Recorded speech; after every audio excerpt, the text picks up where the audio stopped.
extremely strange not to see everybody, but good morning, everybody, and happy spring. I don't know if you all had some snow this morning as we did in Santa Fe, but hopefully those of you in the north saw some beautiful white, wet precipitation this morning. So welcome to the NMFMA's 23rd annual conference. I'm Denise Miller, Executive Director of the NMFMA, and I wish I could say that it's good to see everyone, but I actually can't see any of you, which is a little disconcerting. But I'm going to try to use my imagination and pretend that we're all together, and I hope you will all do the same thing. Picture one of our many meetings in the past together. Because as we've all learned over this last year, we really still are together. It's just a little bit different. So this is a year of firsts for us. It's our first virtual conference, our first virtual board election, and the first time we're not able to eat together over some deliciously sourced local meals. And that includes Taos Cow ice cream. So I think we're all going to miss the good food and, you know, being able to hug one another. But it's also the first year that we're going to try to start every session on time. So if you can, please be sure to hop on your Zoom links promptly for all of the sessions that you plan to attend.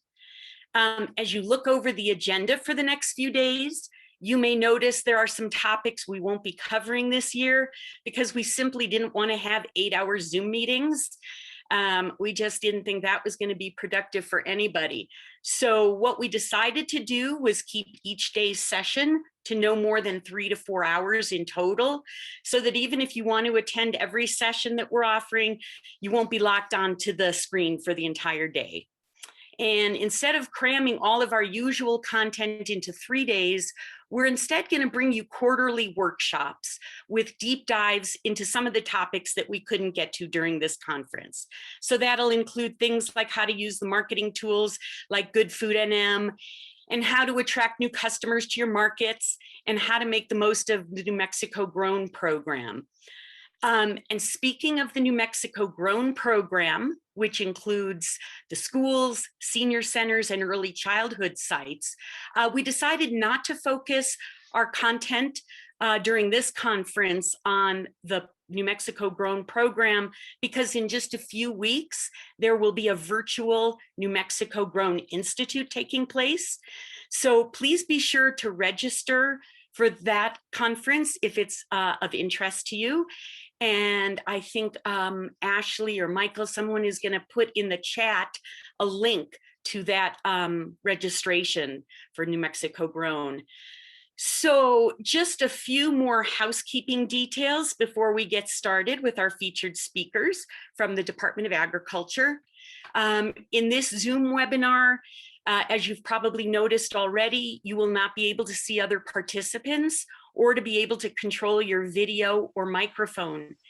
If you look at the bottom of your Zoom meeting, you should see the following options. There's a chat, raise hand, Q&A, and leave. And you should use the chat feature to introduce yourself, make a comment, or if you need help from the moderator or one of our tech assistants. If you plan to use the chat, be sure to select Send to Attendees and Panelists from the drop-down menu that's just above the text box where you type. So that way everyone gets the message, because otherwise it will just go to the panelists.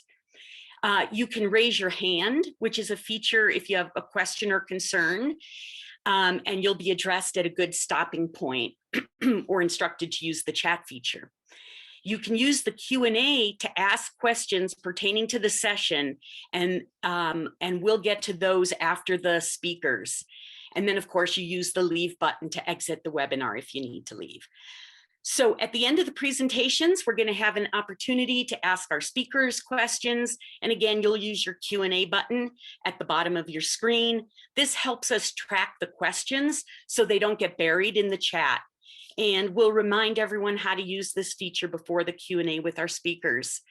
I'd also like to remind our attendees that each day of the conference, you'll be sent a link for the morning and afternoon sessions, and there will also be attachments with the documents that are connected to the day's session. You'll also be able to find all of those conference handouts on our website. The conference is being recorded, so if there's anything you can't get to in real time, you can always download it later. And we also trust that you'll be taking breaks as you need and fill your coffee and teacup just as you would if you were in the big room with us at the community college. And finally, I just want to say that this conference is for you, our local food and farming community. We hope you will participate fully, focus your attention during the presentations, try to have fun, even though we're all separated here, and participate in the Q&A and chats so that you don't feel like just a bystander. Virtual meetings can be challenging, but we also didn't have to drive anywhere this morning. We didn't have to worry about parking. So, you know, let's all try to have some fun during this. And, you know, make sure you let us know how we're doing so we can improve this new learning environment. And one last item before we get to our speakers, I would like to introduce Sarah Grant, our CFO, who will officially start the conference with a land acknowledgement. And after Sarah, we'll go to our first speaker, New Mexico Secretary of Ag, Jeff Witte. Thank you, Sarah, for the land acknowledgement about to come.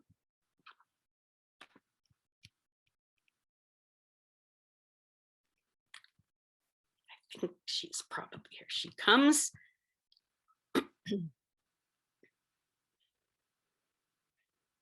And anybody who sees the name Barbara Schroeder should, don't worry, that's actually Sarah Grant. Unmute. Can you hear me, everybody?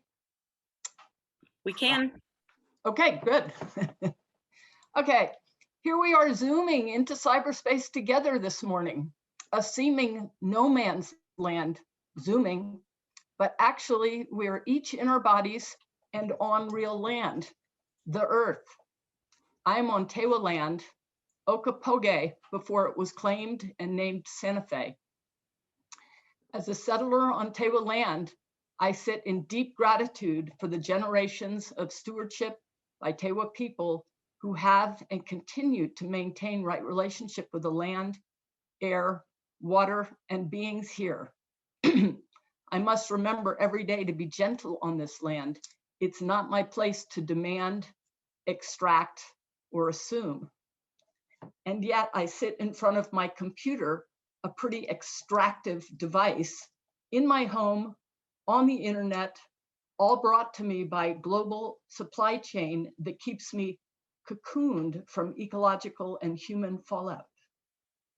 We offer this land acknowledgement as a way to begin unraveling the layers of ownership we as colonizers have assumed.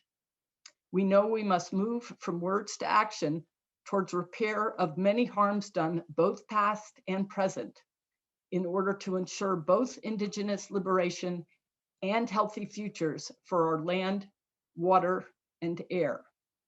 And in the long run, this repair will serve all of us. Thanks. Thank you, Sarah. And Secretary Witte, if we can turn the microphone over to you. Welcome. Thank you. Boy, where do we start? You know, it was a year ago, around a year ago, that the world came crashing down on this pandemic we call COVID now.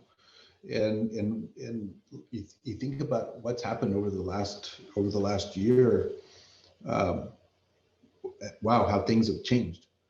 And one of the things I wanted to talk about this morning is basically you all and how people in general, consumers, really started to recognize and appreciate local food.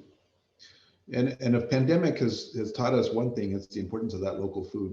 And pandemic has taught us another thing, many things, but another thing it's taught us is being able to connect and having access and being able to obtain and get the local food. We went through a series where there were some, challenges of getting the kind of food we needed in the fashion that it was needed for home consumption. We had a market that was an industry that was basically, it was broken down about 48% home consumption, 52% in the restaurants and food service consumption. And so the whole supply chain was geared around that. And COVID shut down runs, COVID closed our schools, COVID caused many disruptions. And all of a sudden you had food that was packaged for food service that needed to be put into home consumption. And it didn't match, it didn't mix. But one thing didn't change through all that, and that was the farmers markets. And I got to tell you, working with Denise and the team at the New Mexico Farmers Market Association has really been great over the last year. We had challenges, didn't we, Denise? We had a lot of challenges that we had to face. Were we going to get to open markets? How are we going to get to open markets? What were they going to look like? Some of you, the governor appointed this COVID recovery commission, and they reviewed and we put into place as a state these what they call COVID safe practices. And the COVID safe practices were vetted to the farmers markets, but there's this overarching thing. So here we are today, 1 year later, and where are we? Where are we with all of this, the COVID Safe Practices Act? Now I'm going to start my conversation with this because Denise has given me the evil eye. And she's going to tell me, you better fix some of this stuff, right, Denise? Is that what you're telling me? Yeah, see, you guys see that evil eye that I get? So I've got in front of me this COVID safe practice for the state of New Mexico.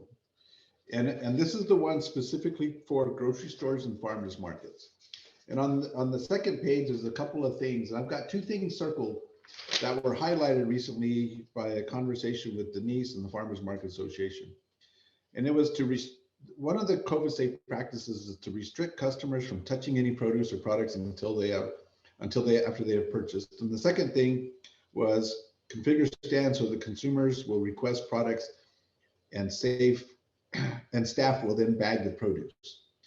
And the question came up about, well, why do farmers markets have to do this when you can go to any retail grocery store in the state and basically touch the fruit, fondle the fruit, whatever you want to call it, you feel it, touch it, smell it before you purchase it at any retail place, but you can't do it at a farmer's market.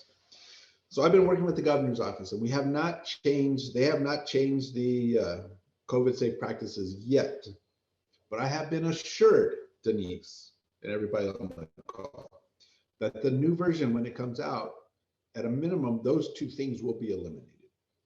Those two practices, because we've all learned over COVID that we're all evolving through this process, but there's no reason to treat that segment of farmers markets any different than a retail grocery store. So I told the governor's office I'd be a hero if they published that this morning, but we had a little thing for the last 60 days that's taken up a lot of our time. So they weren't able to publish that yet. But I can tell you there's other things that we're working on with the governor's office to try to make it where produce and everything that farmers markets are all about is getting back to where it needs to be while maintaining, the overall safe practices of protecting people from basically, I guess, protecting ourselves from ourselves. But at least those two things. So I want to thank Denise for bringing that up. I've had other emails from the Albuquerque Farmers Market Group, and so just know your pleas are not going unheard, and that there's a lot of things in motion right now. So keep the cards and letters coming. As you all see things that could be fixed through this, to allow markets to operate better while maintaining safe practices, everything's evolving.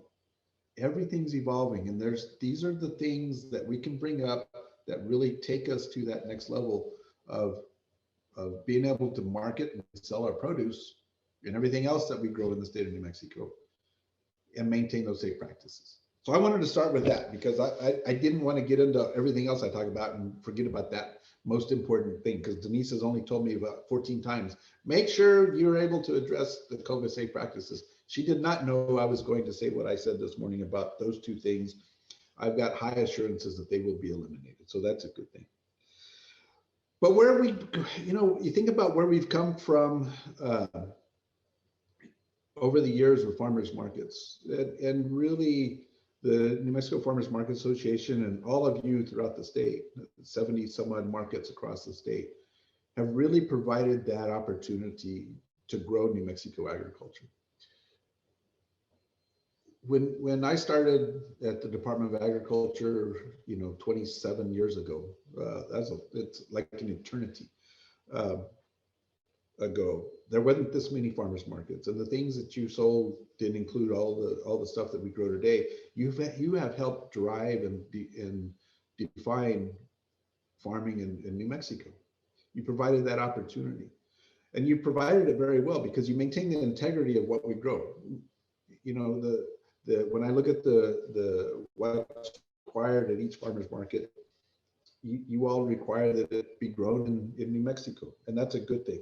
Your Double Up Food Buck program, the expansion of that has been really important because that's helping provide food to those who need it, but it also provides an opportunity, a steady market, a market stabilizer, I'll call it, to those who grow the food. You'll be able to sell it, and that there's going to be a demand for that product. And I think that's really important, but it's caused me some problems as well, but in a good way. You all are so successful at selling retail that we have businesses in the state that are trying to buy your products at wholesale. We need to grow more. They would love for us to grow more produce, carrots, and different things that they could put into their juices and and their kind of value-added products. And you at the farmers market sell things at retail, and thank goodness you do. Jason's going to talk about some facts and figures in a little bit, but the ability for a farmer to get a dollar for dollar from the consumer is tremendous. Pat yourselves on the back for that opportunity. You help drive production, and that's an important thing that a lot of people don't recognize. I did an op-ed. This is National Ag Week, by the way. And I did an op-ed. It came out in the Sun News yesterday. Hopefully it'll come out in some of your papers this week. Who knows what newspapers will run. But what I tried to do is recognize what it takes to get food from the farm to the plate.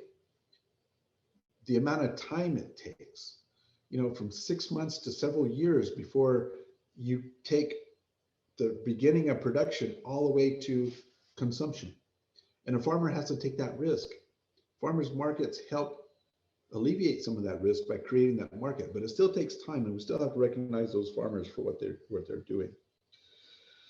A lot of good things happening. And keep in mind, when the ag census came out, and I went to Jason, and you're going to hear Jason talk about some of the things he's doing, because I challenged my marketing group. We have to figure out a way to connect more consumers to the producer. Farmers markets are the #1 way to do that.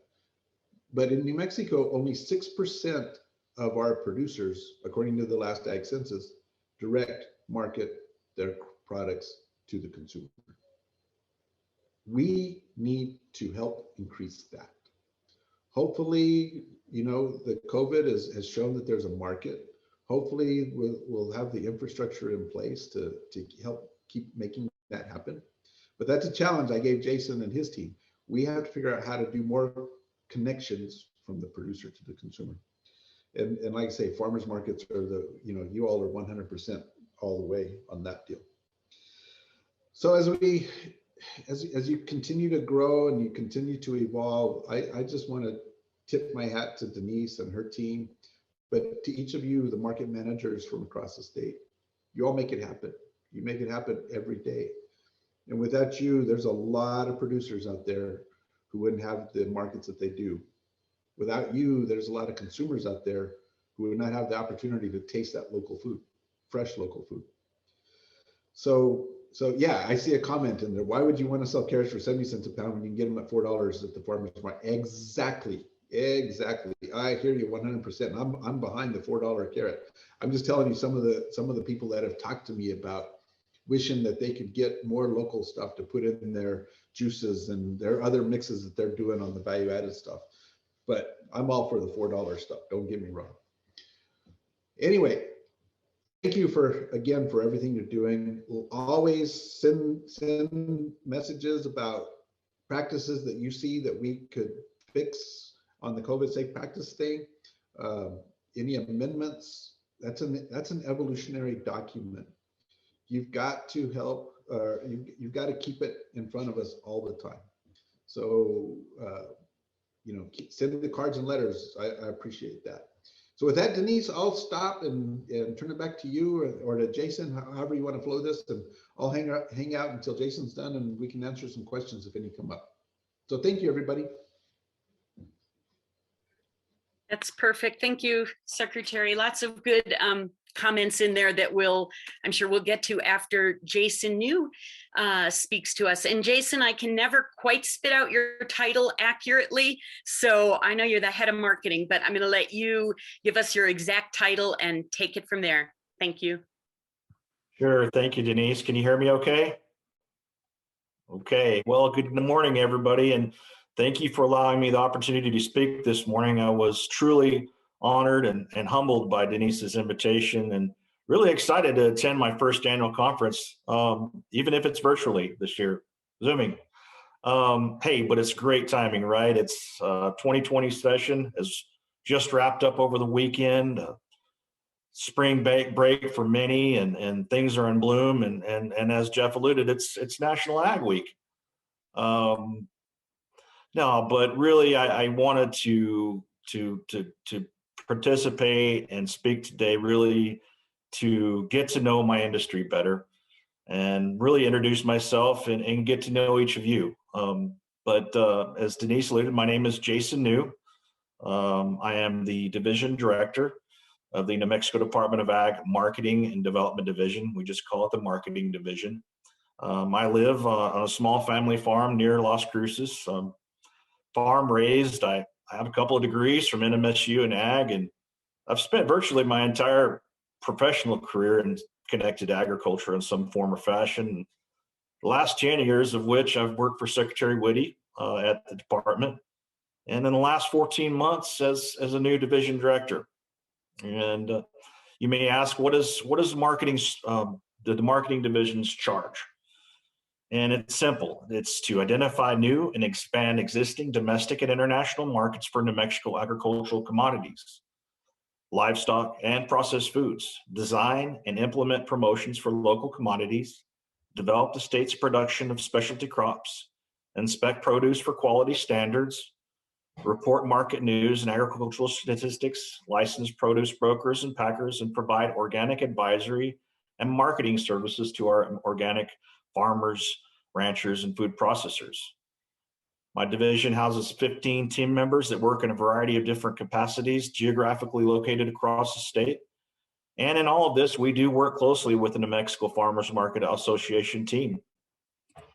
In one of those capacities, our relationship with the Farmers Market Association, we do administer a number of pass-through dollars. Those are state or federal dollars that we manage and fiscally monitor.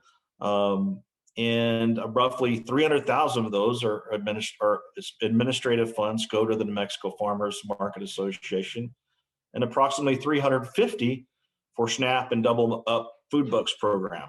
A big win, by the way, for New Mexico Farmers Market Association. As I understand, record sales, $1.6 million. Wow. Another area we work with is state and federal specialty crop block grant program. In our Banyan report, NMDA awarded over $1 million in grant funding, and 166,000 of that went to value chain coordination for Mike B's position. One of the areas that we've linked up and one of those specific new marketing initiatives that we've developed is the $5 challenge campaign.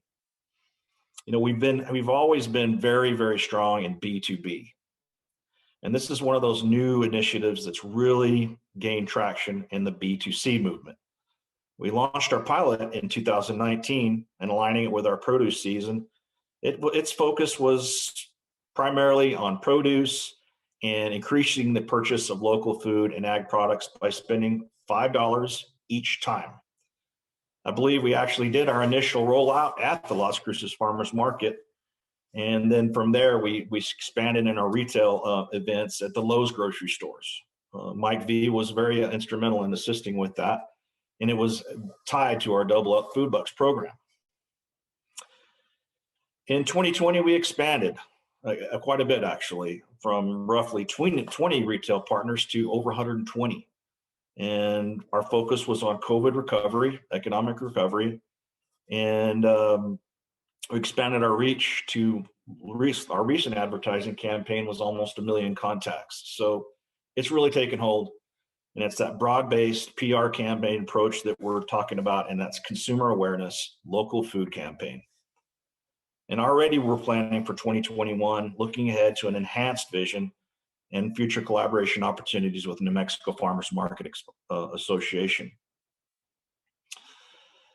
Also wanted to talk a little bit about how farmers markets and farmers market vendors can benefit from our general programs. As I alluded, the $5 challenge is a great campaign, one that fits New Mexico farmers markets very well. Farmers market vendors can purchase and acquire POP materials sold at cost to members. This includes $5 challenge campaign promotional materials and our Buy Local program, which is our New Mexico Taste the Tradition and or Grown with Tradition. Vendors must be members of our program. And for information, visit our new website, elevatenewmexicoag.com. That's elevatenmag.com. Promotional orders can be made by telephone at 575-646-4929. I'll put that in the chat area for you. And or email tastethetradition@nmda.nmsu.edu. Our new website is developing really quick. One of those areas is going to be our shop cart where you can place your orders and pay via credit card. We hope to see that roll out very soon. Our social media campaigns, ourselves, our marketing division, and our communications and media team, we're very aggressive in our social media marketing campaign. We have sites for the Department of Ag and our Taste the Tradition websites. Another area that's connected to farmers market is our new organic education and marketing. Starting this spring, NMDA will now offer organic education and advisory services specific to organic certification and marketing geared specifically towards organic, natural, healthy, gluten-free food and agricultural products. One thing I wanted to note today as well is complimenting the Farmers Market Association. We do understand Mike V just got his global GAP Harmonized Plus certification. Congratulations. We too also offer some of those services, audit services. We do have 2 of our ag commodity graders down in Portales who are auditors, and we have another one developing down in the Las Cruces area. So we, as a department, want to collaborate and work with New Mexico Farmers Market and help in any way we can in that capacity. Just about every one of my marketing specialists is involved in some form or fashion in New Mexico Grown, farm to school, early child care, aging and long-term services. And we stay connected and really involved in some form, fashion, somehow, any way, some way, in any opportunity that we can. And through our grant programs, as I alluded, we administer USDA Ag Marketing Service Specialty Crop Block Grant Program, and we also have some state marketing program funds available as well. Some key stats that I queued in on preparing for this was, and Jeff also touched on this. It was interesting when I was doing a little research. In 1971, the state had 3 farmers markets, and from my understanding today, we have roughly 70, and that I don't think includes CSAs or roadside stands. So that's immense growth and showing its success and importance. But a few points that I want to talk about. One was the next generation of agricultural producers and growers. Farmers markets provide one of the only low barrier entry points for new and young farmers, small and emerging ranchers and food entrepreneurs, allowing them to start small and test new products. Folks, this is incredibly important as the average New Mexico farmer ages over 65 years old. Also, farmers and ranchers receive roughly 15 cents of every food dollar that consumers spend at traditional food outlets. At farmers markets, 100% of your food dollar goes to your local farmer. As Jeff alluded to, only 6% of farmers are marketing direct to consumers. Studies have shown that farms, regardless of scale, are significantly more likely to survive if they have local food sales as part of their marketing portfolio. More than 80%, now this is 80%, I keyed in on this. More than 80% of direct-to-consumer sales came from within 100 miles of the farm, offering fresh, nutrition, and wholesome and safe food to consumers. Sustainable growing practice. Over 80% of farmers selling at farmers markets said they incorporate cover crops, reduce tillage, have on-site composting, and integrate other soil practices into their farm operations. Education. 4 out of 5 farmers discuss farming practices with consumers. 80% of consumers know nothing or very little about farming or ranching or where food comes from. Farmers markets serve as an invaluable educational site and a rare bridge between urban and rural communities. The continued growth of the farmers markets at a staggering rate, going from 3 to 70 now in roughly 50 years, is staggering. And with this continued effort, these populations will continue to improve and fulfill the needs of the populations we serve. In closing, in my previous role at NMDA, I traveled the world marketing New Mexico agriculture. And one of the techniques that I held and quickly learned was to visit stores, central markets, distribution centers, and farmers markets. And there was no better way to understand food systems and understanding marketing challenges and opportunities. A year ago, I set out a goal as a division director to hit the road and visit New Mexico farmers markets, build relationships, and connect with our farmers market managers. Unfortunately, and for obvious reasons, the last 12 months haven't permitted me the opportunity to do so. This goal remains vitally important, and I remain optimistic that I will have that option to do so in the near future. My name is Jason New. I'm your State Department of Ag marketing lead, and I look forward to working with you more in the future. Thank you all, and I stand for any questions.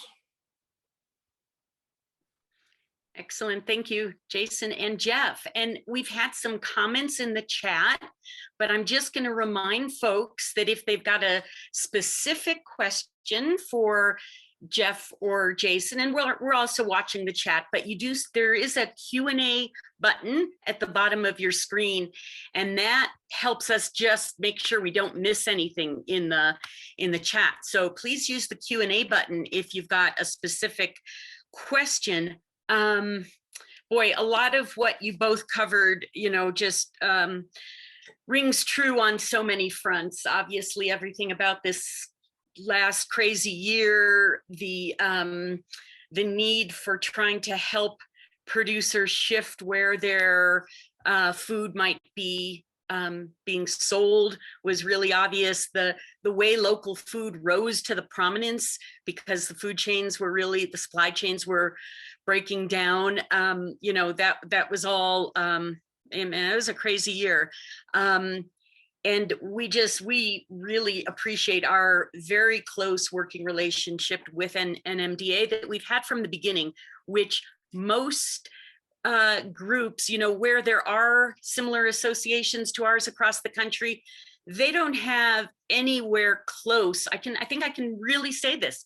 They just don't have relationships like we do, or I don't know of any, with the Department of Ag. And that's pretty amazing. These are like the most accessible bureaucrats that we could, and I mean that in a positive way, that we could have. And so, you know, when the fact that I'm calling him Jeff, I go back and forth between trying to say Secretary Witte, but Jeff is also Jeff, and they really do mean it. Like, reach out to them with your comments anytime, because you are the constituents.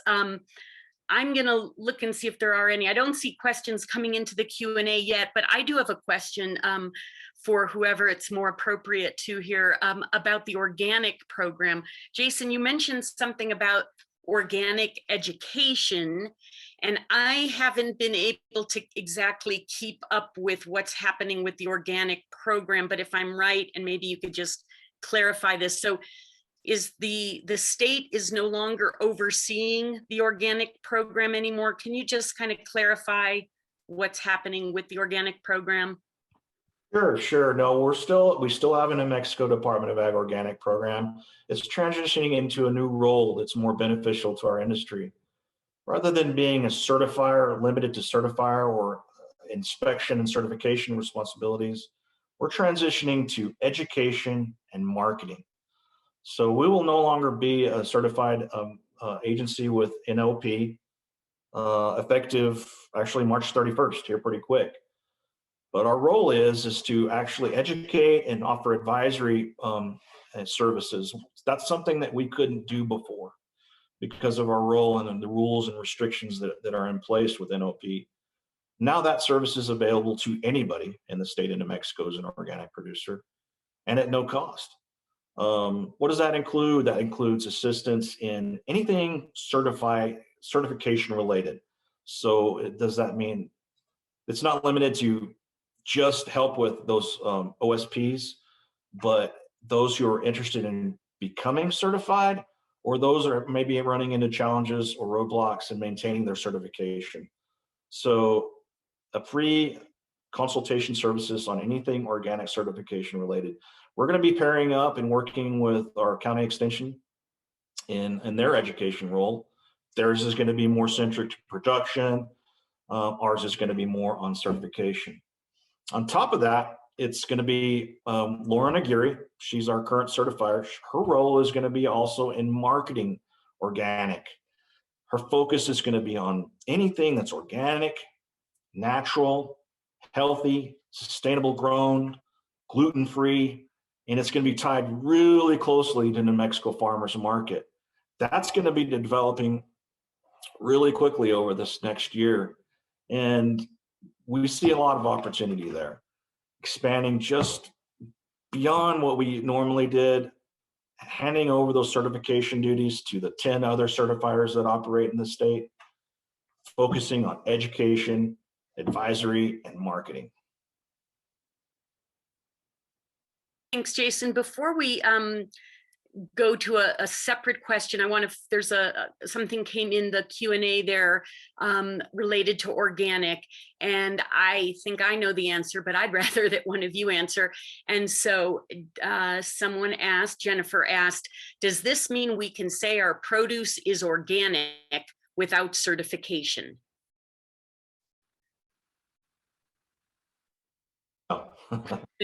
Oh no, I think there are some rules in there, and I don't want to speak to if you produce less than $5,000, you can without certification, but I'd leave that up to our specialists in the organic industry. But no, if you're going to sell your product as organic, it needs to be certified by an accredited certifying agency, one of those 10 operating privately in the state. Great. Yes, thank you. That's just what I would have said. So here's a question from Alex, and I sure wish we could, maybe next time we'll upgrade to a different kind of platform where people can actually ask their own questions, because then you would be able to hear Alex's great voice reading this question, not reading, he'd be saying it instead of me reading his question. So I apologize that I'm just reading people's question. This is Alex Pino from Revolution Farm, and he wants to know, and this is a really good question, what percentage of farmers make a profit, even including commodities and crop insurance, either selling wholesale or direct retail? Majority of American farmers have an off-farm job to make ends meet, ? What is NMDA doing to actually help the struggling New Mexico farmer and rancher? You know, that's a great question. Secretary Vilsack the other day made a comment that in the United States, farmers and ranchers, 90% of farmers and ranchers in the United States of America, where we produce the safest, most abundant food supply in the world, 90% have to have an off-farm job to make ends meet. And to his point, he said, that's ridiculous. Why are we putting the people who grow our food in as a nation in that kind of economic situation?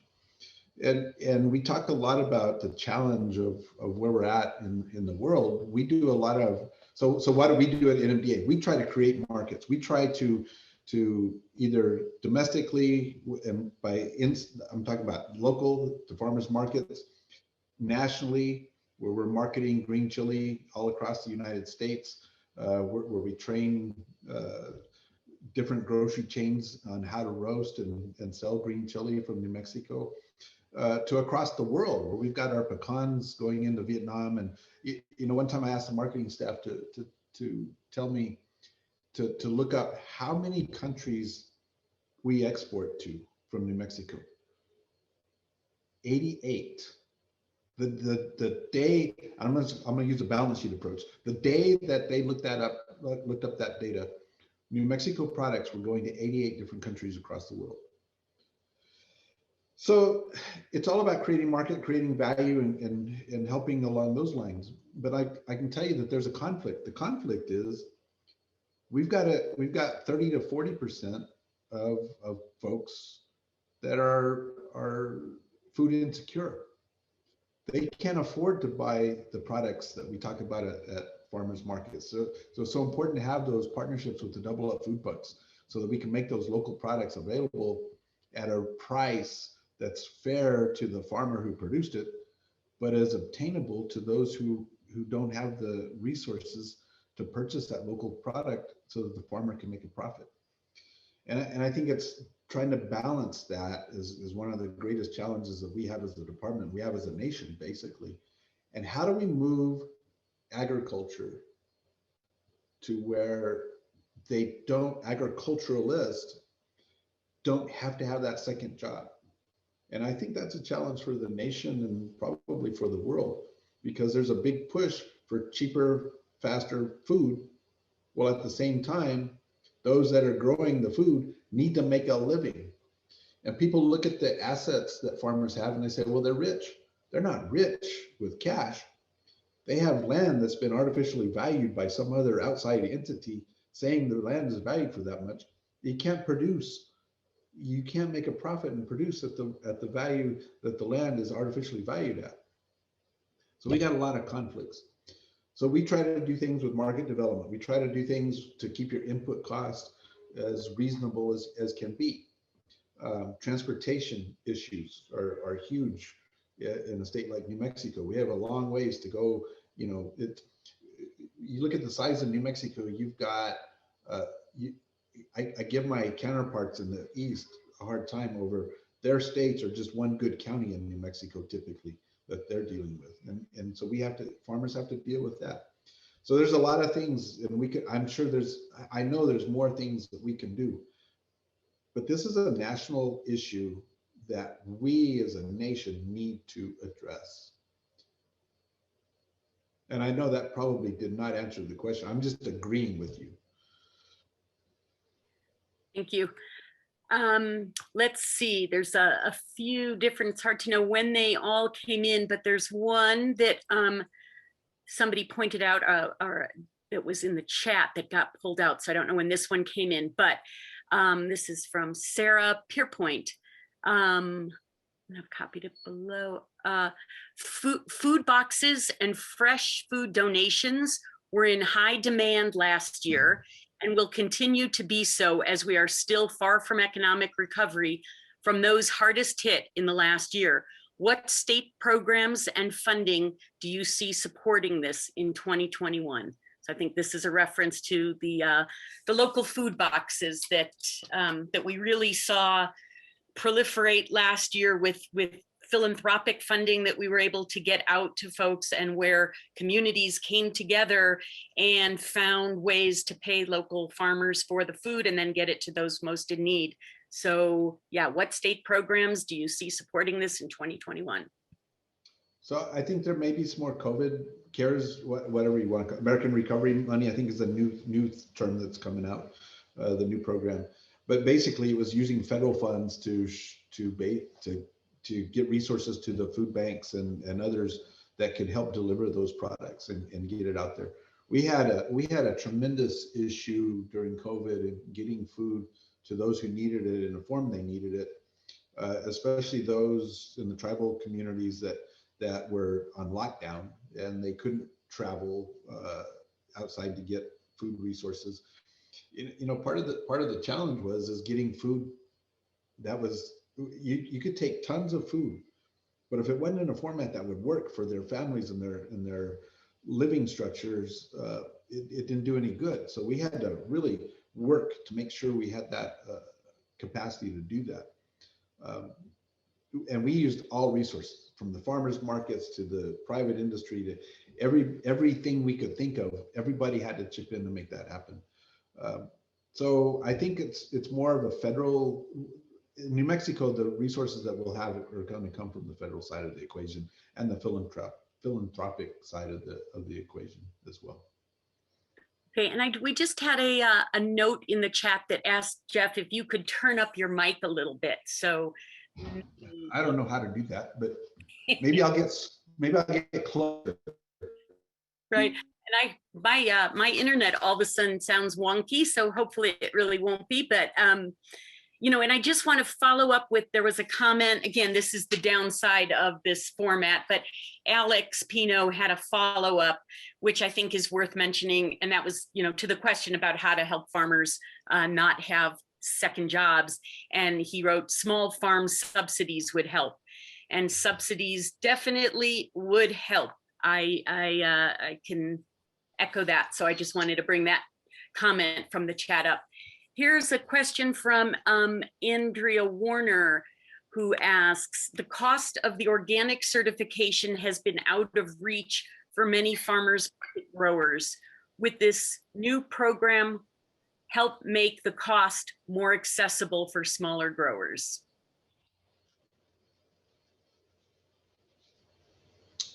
I don't know, Jason, you want to handle that one?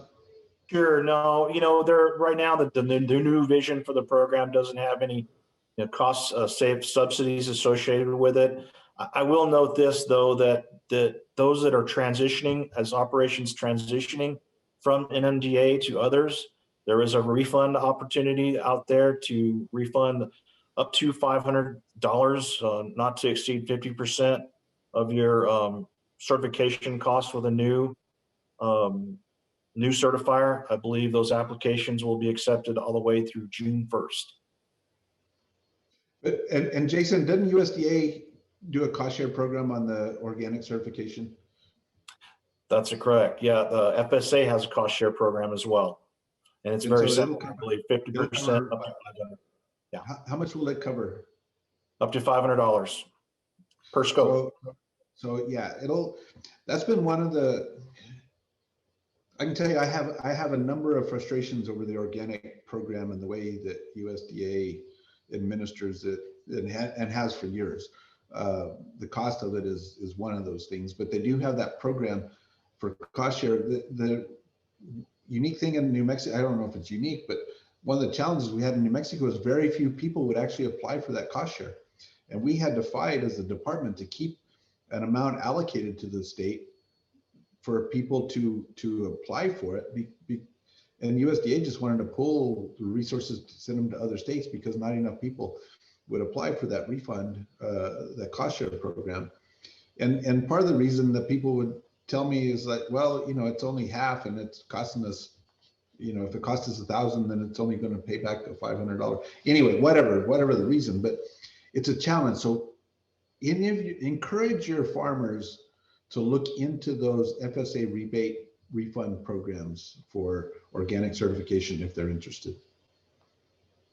That's great. And I'm sure with your new education and outreach, Jason, and on your new website, that information will be really available. And speaking about that kind of information, there was a question that said, where can you find the 10 organizations that will certify farmers within New Mexico? All those certification agencies can be found on the integrity database, and I'll put that in the chat box right now. That's great. And we'll try to capture things that are in the chat and make sure that those resources get shared out later for anybody that might not catch it on the chat. And here was a question from Sarah Grant for Mr. New. That's very official. From Mr. New. Not sure what you mean by natural. Organically grown or pesticide-free means something. Please explain what you mean by natural.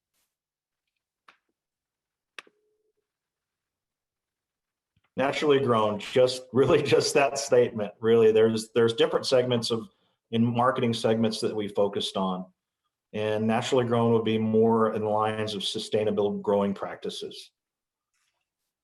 Okay, which isn't so somebody is free to put, a farmer is free to put a sign that says naturally grown. They just can't claim that naturally grown equals organic. Sure. So there's different value adds. I mean, we could talk about hormone free, pesticide free, rainforest friendly, bird friendly. There's all sorts of things that fall under that naturally grown segment, and that's where that statement comes from. Okay, and here's another kind of so Denise, I want to talk about that last deal for a little bit. That's one of the challenges that we have as a nation, and as farmers and consumers all have, is that if you think about the labeling out there, there's people labeling stuff every day about, for instance, we get into the grown with tradition, taste tradition program in New Mexico, and then we find people out of state that are putting up, look, New Mexico green chili grown in Mexico. People label things really weird all the time, and so you have to have some integrity. The natural, there's guidelines at USDA and other agencies that have for these labeling processes. There's just not a lot of enforcement out there, and that's really driving us crazy as a state and basically as a nation. The other day, just last week, I was dealing with Texas peaches. There were peaches in a grocery store in New Mexico, in Roswell, America, that were labeled as peaches from Fredericksburg, Texas. And the commissioner of agriculture calls me and he says, "Hey, can you guys go check this out?" Sure enough, we sent an inspector over there. They had peaches labeled from Fredericksburg. They had signs that said Fredericksburg, but on the peach, it said product of, I don't know, Argentina. I just made that up, but some other country. Because obviously this time of the year, you're not getting peaches from Fredericksburg. And so we wrote the store up we couldn't do a violation, but we gave them a notice that this was not correct. And so the store was good about pulling that, but pulling those signs down. But we run into this a lot with these different things. And in the organic program, people that have created their market over the years, then they would drop their organic certification because they had their customer base. They no longer needed to market as organic. They could just market as wholesome Jason New peaches, for instance, and everybody knew that they were good stuff. But so it's just one of those challenges that we deal with a lot. Yeah, absolutely. A question from Sarah Grant, or a comment, I guess. And how can we feed, although it's got a question mark at the end of the sentence, I think that makes it a question. How can we feed food insecure New Mexico? If just some of the marketing resources that are going to travel to and sell to 88 countries were put to strengthening our local farming community, we could address more of our issues at home. Maybe subsidies that could allow smaller farms to grow and would really help with this. So a little bit of— Okay, so let me be clear. We don't travel to 88 different countries. Those are just the countries that we identify through foreign ag services data points that where people were just shipping stuff. We work, when we do international trade development, we work with a very small group. We work through the Western United States Ag Trade Association, and basically your market access program, which is one of the Farm Bill programs in the nation that we have through the Farm Bill, provides the funding to market products across to the different targeted areas. So Vietnam was, for instance, was a target area for the pecan industry. New Mexico was #1 in the nation for a couple of years with pecan production. And Jason and his team were working to help market that way. You know, market prices went up. They were really good for the farmer, and then they went down. And so that was one of those challenges. But we don't use a great deal of any state funds to do international marketing. It's through that USDA market access program. Good. That's good. Good to know. Good to know. So again, I think I know the answer, but I'm going to let it will mean more coming from one of you. This is from Diane Lindsay. She said, what can farmers use to convey that their products are not sprayed with Roundup or other poisons that are literally killing us? Small farmers will not be able to be certified organic. So there's a lot of things that you can do. You can actually pull product samples and have a lab run confirmation testing if you want to do that, so that you have it in your hip pocket, so to speak, about, you know, that your products do not have any of whatever on them, whatever it is you want to claim that you're not putting on them was fine. And then keep very good records. I mean, very good records. We get people who want to make certain claims or whatever, but they've failed to keep records about what they're actually using. It's not a proving a negative, but you are proving a negative. So you've got certain production practices. A lot of folks would say in organic that we don't use pesticides. Well, we know that's not true, because there are organically approved pesticides, and you keep records, and they have records that show this. And then when people complain that they use pesticides, we look at the records, and sure enough, they used an organic approved insect or whatever pesticide thing. Keep good records is the #1 thing. And then if you want to have a laboratory do a confirmation test, you can always do that. We've had a number of farmers that have done that over the years, and they do it for their own liability protections as well. That's great. We're getting close to the end of this session. I don't know if anybody else has a last minute question they'd like to throw out there. We can certainly take one. Yeah, I think, you know, it's not easy. Alex's question has been haunting me, that question about, you know, how do we keep small farmers farming? I guess that is what we work on all the time. And it's really just not there's no easy answers, but trying to create new markets, drive the demand, promote, you know, and educate consumers, and find funding that helps drive the markets, whether it's through the schools or senior centers and, you know, wholesale programs like that, or through grocery stores, increasing CSA shares, all of those. You know, we want to try to help farmers diversify their business operations so that they can be nimble. And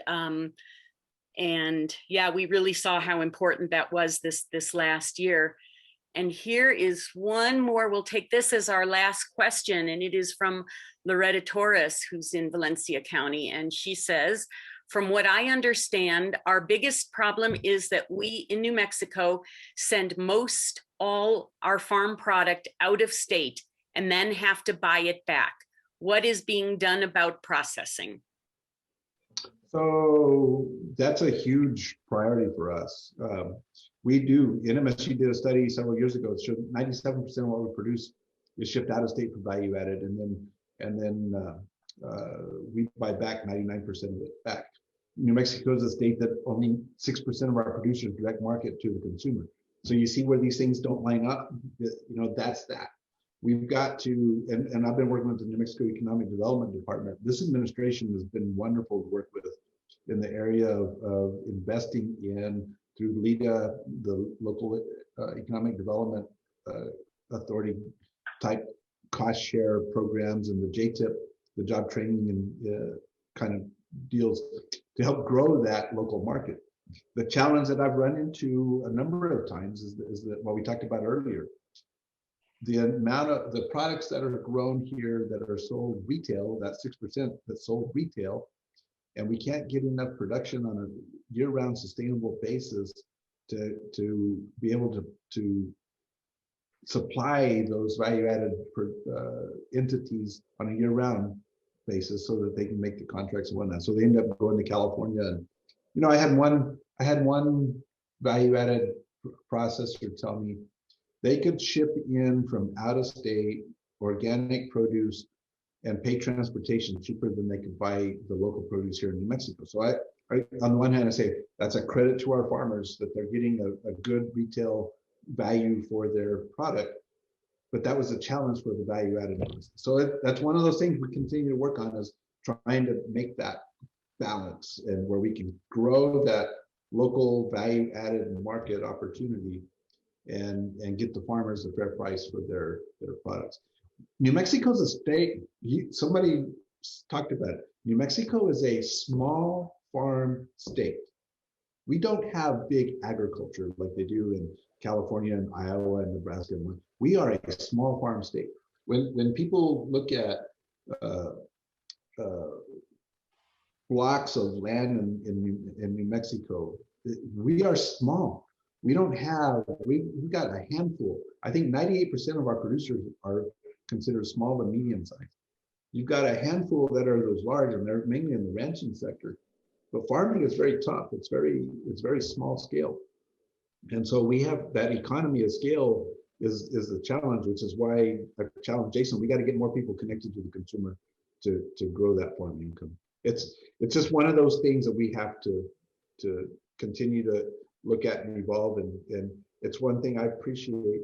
24,700, I think, farms in the state of New Mexico. And on my shoulders is every one of them. Well, we look forward to working with you guys to try to do more connecting to the farmers to the consumers. I think I saw a line item in the budget, in the Senate budget that was just passed, or the state budget that was just passed, that had another little extra, amount for you guys to work on marketing, it sounded like. So we're here to support you. You guys are there to support us, and we really appreciate the partnership. So yeah, thank you both for speaking this morning. You're welcome to stay and listen to the rest of the presentations and whatnot. But again, really appreciate both of your time this morning and all the work that you do for us. All right. Thank you. Likewise. Thank you, everybody. Yeah.